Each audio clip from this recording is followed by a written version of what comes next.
reactivity is interesting. Reactions are reenactments. So our reactions are reenactments of our earlier ways of being. And the more reflexive and the more automatic the reaction is, then the more it's been practiced. And so the 6-year-old steps forward and says, I'll take care of this, because that's one we've been practicing a long time. So we will talk about, well, I'll talk about it now.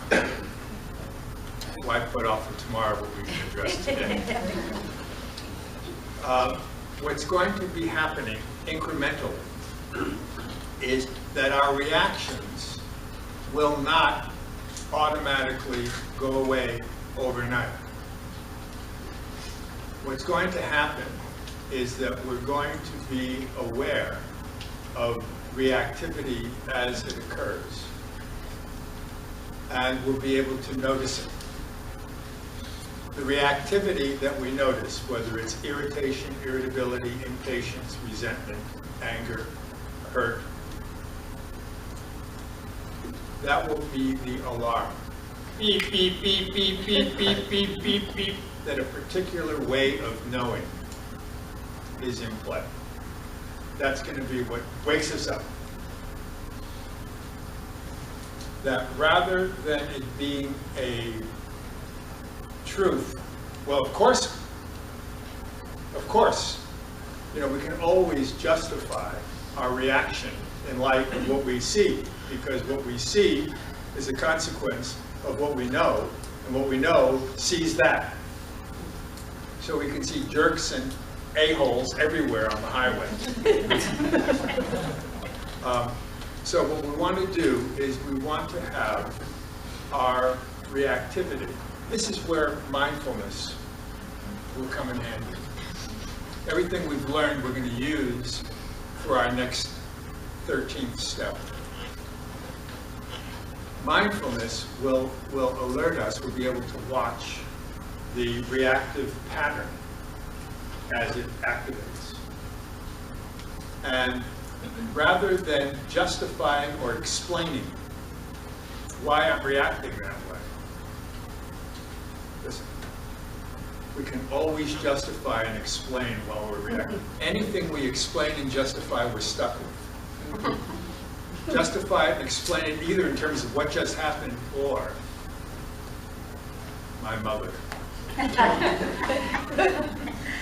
or my father, or what my siblings did.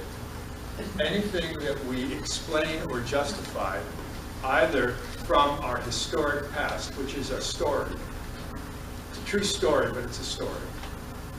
Anything we explain or justify, we get stuck with. So what we don't want to do is to explain it. I know as a psychologist, I'm shooting myself in the foot, but it's not useful. It's not useful to explain what's happening. Because the why, the answer to why is always because. You just saved yourself years of psychoanalysis. Why is always because, and the explanation is not the solution. What we want to do is work more immediately. We want to notice the reactivity as it occurs and recognize the reactivity as a symbol or representation of a particular focal set, a particular way of knowing. And then, and we'll work some with opening, dilating, relaxing that way of knowing. So in order to let go of something, we have to open the hand that holds it.